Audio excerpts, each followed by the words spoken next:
It is officially noon, and that means good afternoon to everyone. We are so glad you're with us. We're in a series on the worldview of Christ, Christism and atheism.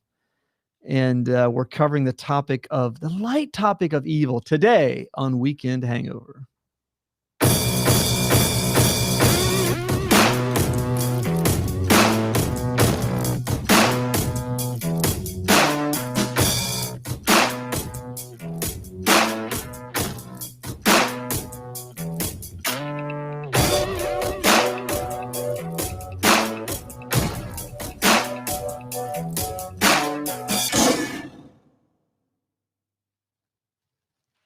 Glad to see everyone. Good to have you back. What's that? It's good to be back.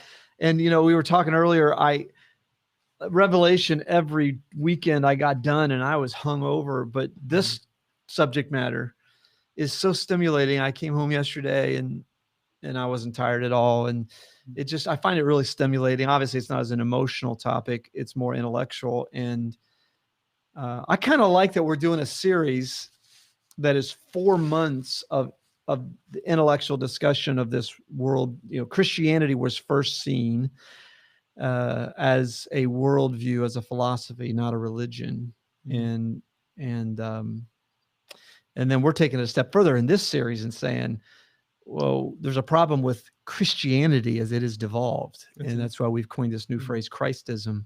And we are Christus, just to do some paradoxical intervention on the watering down of Christianity. Worship the Lord your God with your mind. That's right. Body and spirit. That's right. Mm-hmm. That's right. So again, Laura, you're going to lead us off today, but I think one of the things we were saying, I was just saying it a minute ago, is as teachers of Scripture, it's good for us to have this weekly dialogue. For many of you who are watching us, we have an hour's worth of preparation for this just preceding the show, and I just find it very stimulating to get to talk to Austin and Laura about these subjects, and we're just glad to have all of you with us as we do this. So Laura, yesterday I referenced the Atlanta shootings. Let's take it from there with regards to evil and the church. Yeah, and I think we've been talking about how part of our hope with Weekend Hangover and with this whole series is that people would be doing this wherever they could, in Zoom rooms or out on the porch or in their family room, that they'd be talking about these things we're talking about. And I know that there was a lot of conversation last week after the Atlanta violence. And as I was listening in yesterday, a lot of what we're talking about is that this idea of how do people get there and how do we make sense of it with a God or without a God. And I had in my head just that it might be good for us to talk a little bit about what do we do when the evil is loosely done in the name of God. Because this young man was somebody who attended church, was involved in a church, was baptized in a church to the degree that the church that he was a part of felt the need to publicly denounce what he did, because he made some statements that made it seem like he was eliminating temptation by going into these spaces and committing violent acts.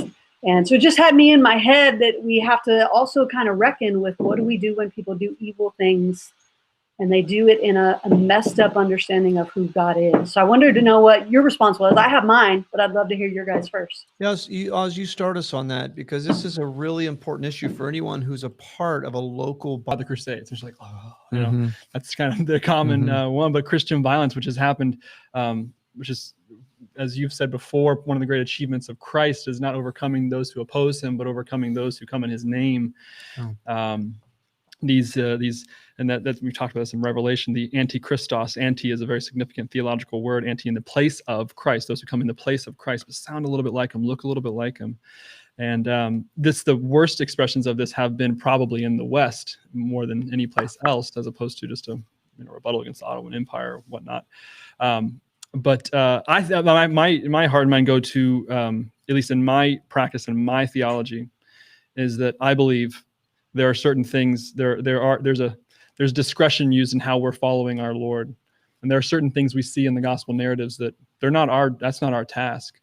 I see, and so my mind goes to Matthew 21, where Jesus goes into the temple and starts turning tables.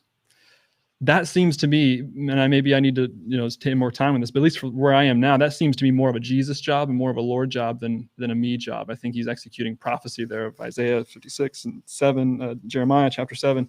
That's a good Christian practice. When you see wrong, it's your job to go and just start getting mad and flipping tables. I think that's a clear mark when people do this in the name of God, their own crusading. When we step back, what does being a follower of Jesus look like? We first go to Matthew 5, 6, and 7. That is clearly the most inarguable scholastic level. This is what this itinerant preacher taught and said and did, and his followers did. So as an objection to Christianity and its way of life, as someone might use with this Atlanta, these shootings, it's a bad objection, because clearly doing that is, as this church rejected him as a member of theirs, that's not a follower of Jesus. That's not someone living in light, but living in shadow. Mm-hmm. What about you? Yeah, I try to, when you brought that up today, Laura, I thought, and the very likelihood is, especially with a population that claims connection to Southbrook as large as ours, if that happened, we would issue a statement. I didn't read that statement, so I don't know exactly what they said. I think we'd be really careful. It'd be similar to when we've had individuals stand up the one or two times it's happened and disrupt a service. It would be similar to that let's pray for that individual too. That would be a part of it. But I think one of the great burdens of pastoral ministry is the constant failure of discipleship that you face. Like I can't say that there's not a week that goes by that I go, ooh, that's a failure in discipleship. Ooh, ouch, that's a fail. Just holy cow. But you got to watch out, because ministry just leans into codependency, where you start owning this young man's path, and you can't do that, as Jesus didn't with Judas, right? There's certainly a release of responsibility on Jesus' part with the very words, the son of perdition. and so there is an ownership of the connection, but a disconnection of the responsibility of the journey. And wouldn't you think that we would issue some type of statement if that were us? Yeah, I think so. And a lot of their response was also in light of what's happening in the world right now, that a lot of Asian Americans are being targeted for violence. So I think they felt especially responsible for just making sure that they put themselves on the side of loving people and not hurting people. It had me questioning lots of things. One was just what is the community responsibility for people who act in these kind of extreme ways? So again, your question of discipleship, I think, matters, but it also had me in my own head. I think it's important. One of the spaces you kind of touched on just a little bit yesterday is the person, like checking ourselves for signs of evil. And that when these extreme things happen, we tend to say, well, that's no part of me. But one of the things that Jesus constantly does is sort of like examine yourself and make sure that there are not signs of evil. And it had me in my head. There's a Maya Angelou quote. She does a riff on an African philosopher who said, "Nothing human is alien to me." And her way of talking about that is both when beautiful things and horrific things happen, that we ought to say, some part of what I see is possible in me, whether it's a beautiful or a horrible thing.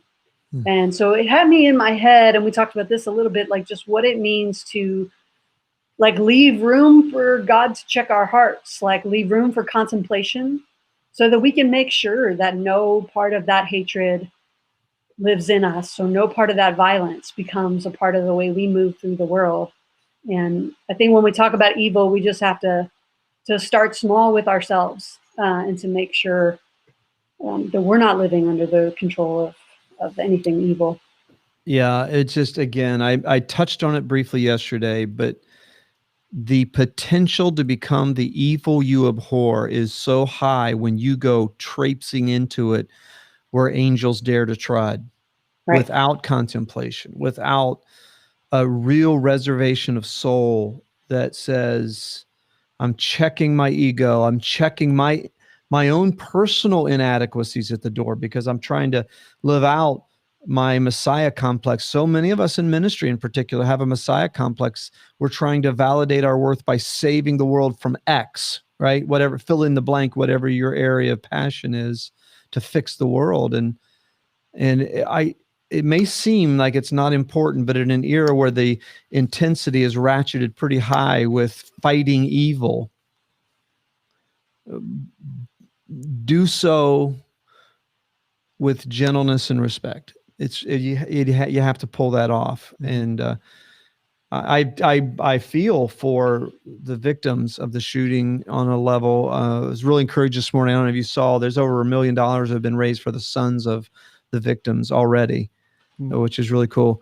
But I mean, as a leader, I feel for the church that on some level that church has a huge feeling of failure over it today. It does. And you may say, well, who cares about that church? Well, people like us do. We care about that local body.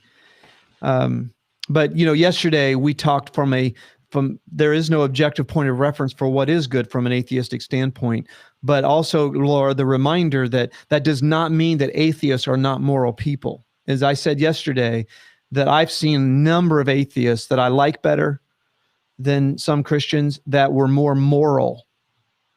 They just don't have an objective point of reference to be so. That's what's lacking. And so that's why you do see some Christians, so to speak, who do awful things. So we have a question come in that are there acts of evil that we are comfortable calling out? We've in some sense reckoned with that with our church in some way of from more of a conduct of deacons and elders in a certain way. I mean, I'm comfortable calling a lot of evil out. I do think you said about the flipping of tables. Lord, do you remember when we had our discussion with LaShonda? One young lady had a really interesting response, and it was so thoughtful, but one of it was she was upset that we weren't flipping tables. Do you remember that? Yeah. She was upset, that. So a lot of people, they want us to call that out. I know I got criticized recently for not criticizing the protesters at the Capitol vehemently enough.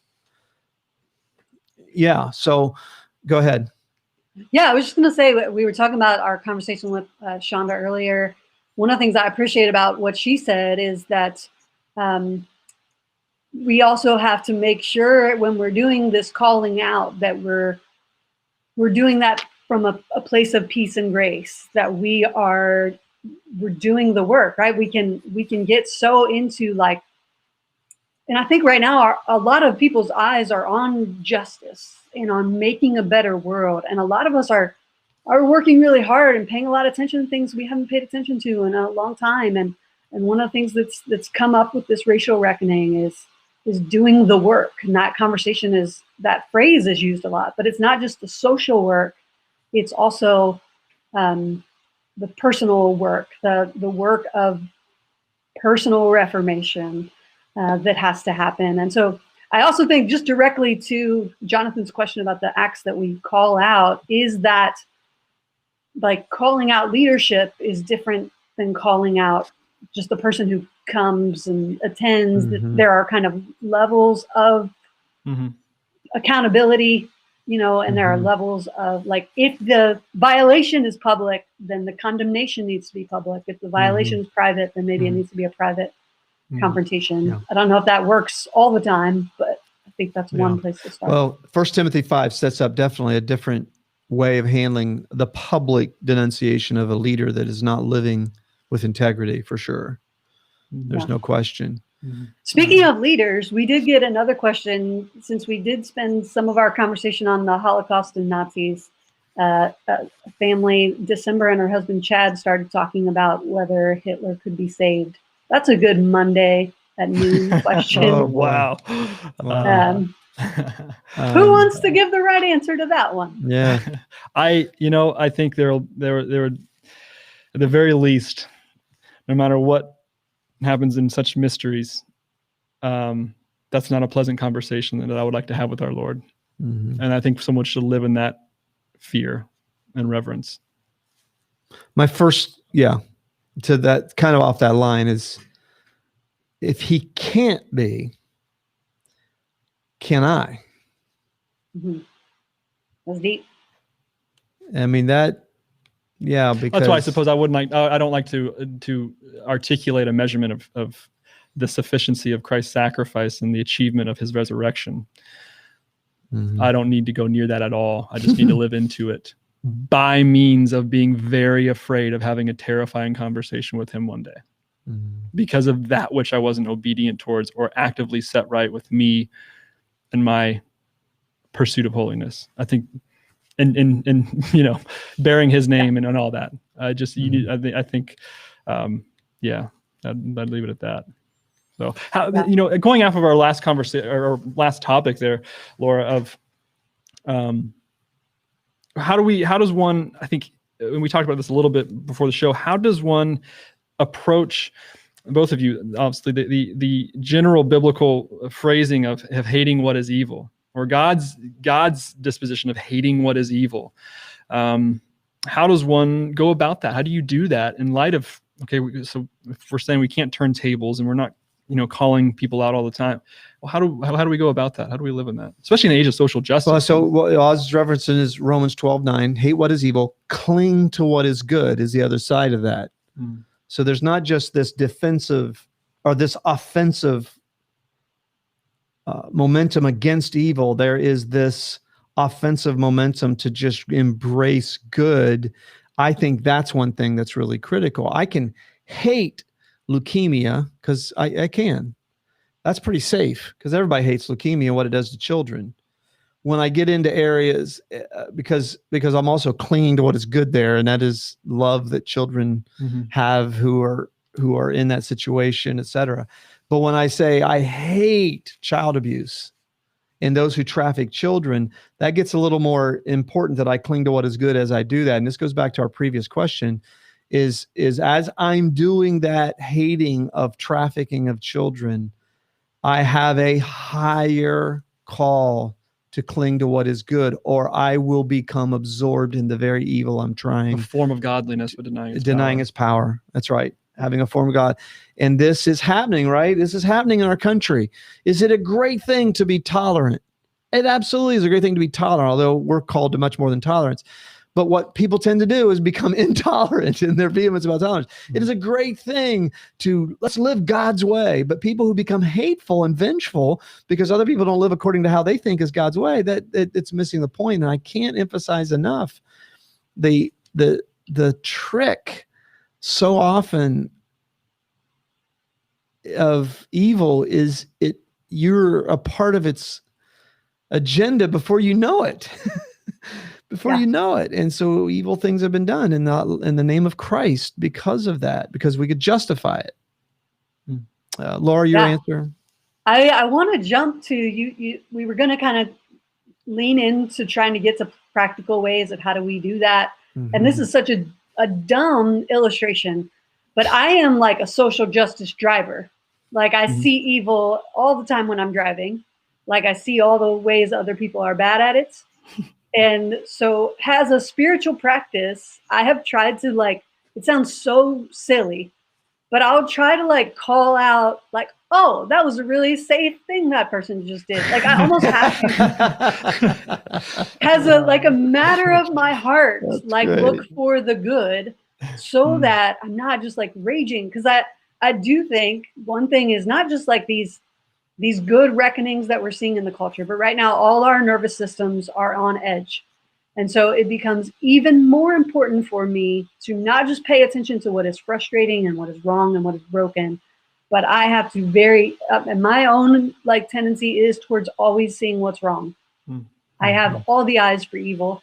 And so I have to give myself enough time to look for beauty, to look for goodness, to look for all the good drivers.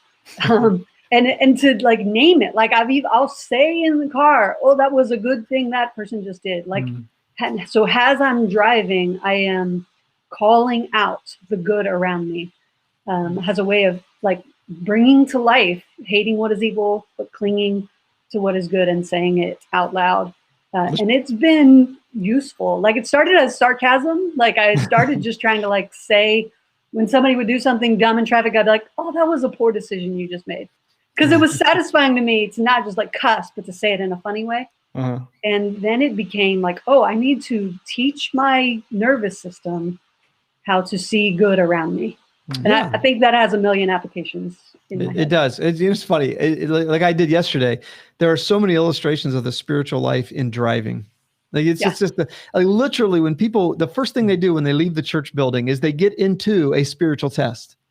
Yes. They get into the laboratory of, now are you going to put this into practice in our slow, crowded parking lot? They get to put this grace thing into practice. And so yesterday I mentioned my safe driver discount has made me a better driver because I hear my sister-in-law's voice in the back of my head every time I go over the speed limit.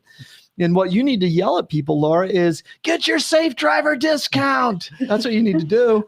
You need to yell. It's cool about Laura's story. This maybe gets a little more off topic, but I think, and as we should celebrate such stories of people that have a kind of Damascus Road type of experience, and they are living some, hellish biker gang lifestyle, and now, they're feeding children, for their local church. I mean, awesome stuff. Had some incredible experience or transformation and whatnot, but your anecdote, Laura, it gives me a reminder to look for those transformations and celebrate those things.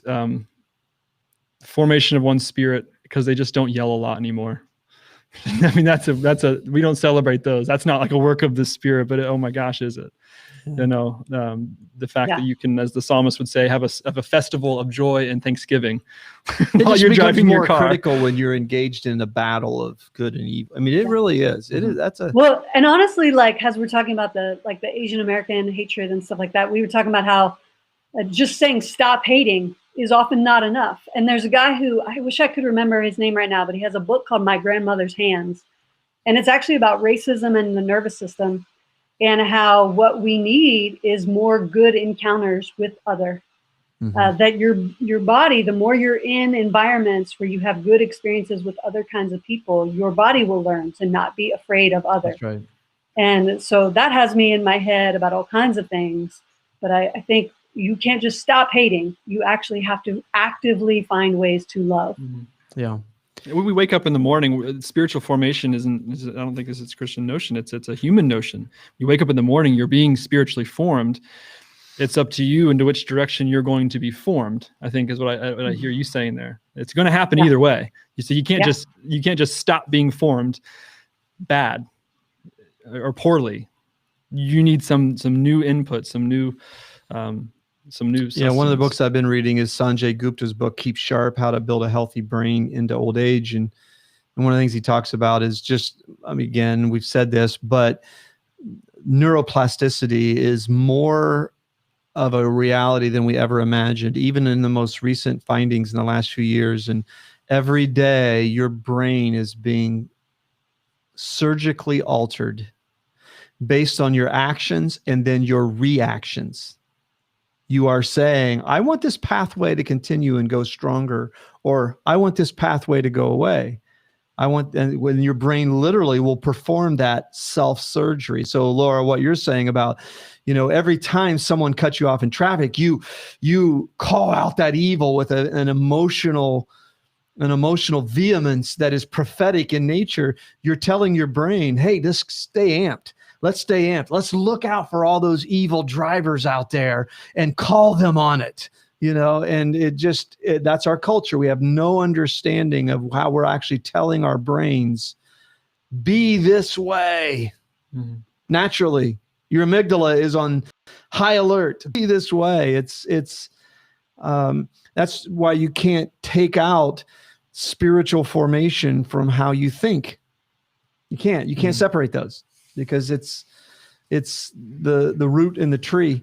Let's get to, what is your plan? So yesterday I mentioned, and on our discovery questions for groups, and many groups use these. I actually, people use the questions that we post. But the last question is, What is going to be your plan to live out Romans 12:17-21? Do not be overcome by evil, but overcome evil with good. So Laura Buffington's plan is call out the good drivers. Call out the good drivers. That's one. What would also be a morsel of wisdom, Laura Buffington, before I move to Oz on this, is what is your plan? Living in a world, because you're right, you're wired to call out injustice. That's how God wired you. That is part of your gifting as a communicator. Then how then shall Laura Buffington live to make sure that you're not being overcome by evil in your attempt to overcome evil? Yeah, I think the thing that has to happen even before the calling out good is making room for that. And there's I think it's a Japanese word called yutori, and it's like this. Oh yes. This cultural idea of making space. So like if you look at in the city planning in a lot of Japanese spaces, they actually there are more benches available to people. It's the idea of like getting somewhere early so that you have 10 minutes before the meeting to like figure out how you're going to conduct yourself in the meeting. Sherry McMahon, are you listening to this? Or if you're Sherry McMahon, are you tuning into this? Yeah, imagine that you're on a walk through the park and all of a sudden there's something beautiful. Like you sit down and you let yourself pay attention to it. So it's just living with space for that. So even before you get to the part where you call out the good, you almost have to have room in your life for that. To kind of, especially right now, I do think, the pandemic and all and I have that extra edge to my life for the last 3 years. So just having room for getting quieter has been like a survival technique for me. And that leaves room for the good and not just that's good. The justice. The margin principle, right? Leaving margin. That would be the American idea. Yeah. Exactly. Austin, what about you? I think for me, it first starts with, to overcome evil with good is I can keep an arm's length from evil too much. How I feel about it. I think that would be an ugly thing to reveal, that we all maybe need to reveal, but to feel more deeply towards the out of jointness that our world is. There seems to be something that's out of joint in our world, whether in natural law and free will or in how we are formed in our spirit. And that's been a work in progress for the last number of years, though. And I've seen it come and bear fruit that produces action, and of having a softer heart towards things, because I can just stick with as an arm's length and not insensitive or indifference towards injustice, towards wherever it happens or this pain and suffering.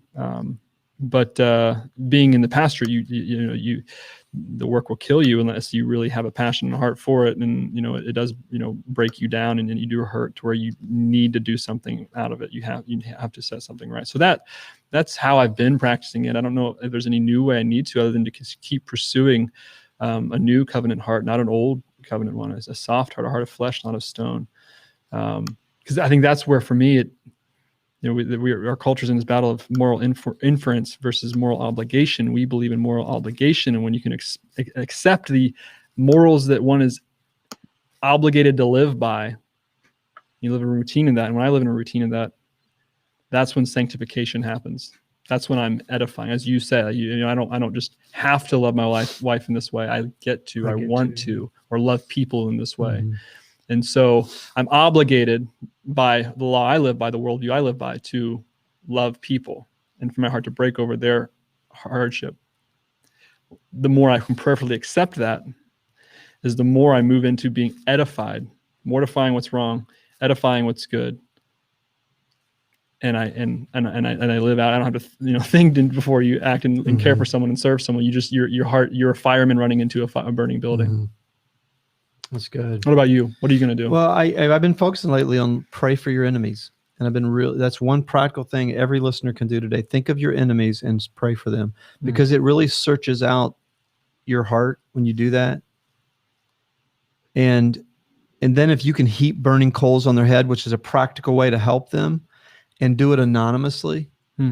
it just puts you with Jesus. It does. It would just put you like, how many things has he done for Laura and Austin and Charlie that we don't even realize what he's done for us? And here you have the two ethics from Matthew 5, 6, and 7. Yeah. So, secret service and praying for your enemies. exactly. That's it. Is. This is the worldview of it works to Christism. cleanse your heart. It does. It works to cleanse your heart, because for those of us who sometimes need affirmation for doing good, it frees you from that compulsion to overcome evil because you're so good, and virtue signaling. You don't have to do that. It frees you from that.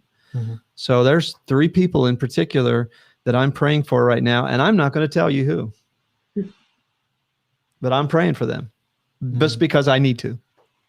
I don't know what effect it'll have, because I'm not totally sure the prayer is actually sincere, but I'm trying.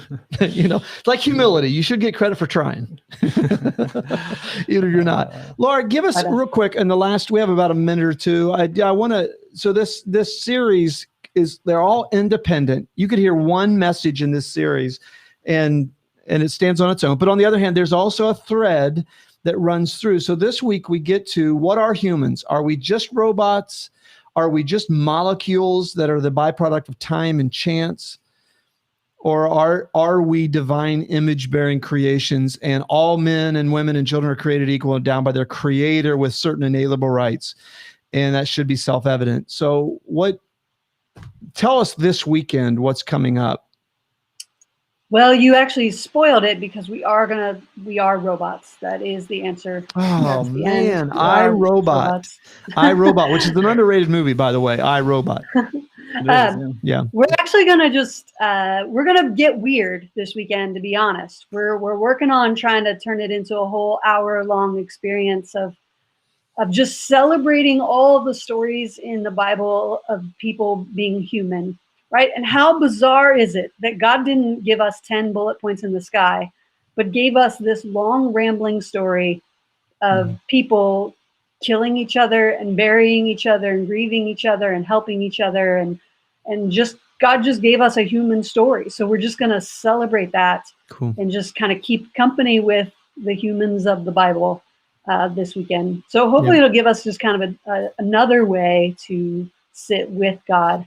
That God is with humans. Like, of all the things we are with God. I love it. That's where we're going. Good. I'm excited to hear what you have to say on it. I love this series. I hope that people will just take the dive with us into these intellectual waters of our faith, because there's going to come a point when you don't feel Jesus, and your mind has to kick in, and that day will come. And we hope that we've been helpful to you, listeners. And next week, we look forward to seeing you here at the discussion, as you have your own discussions with your peoples on Weekend Hangover.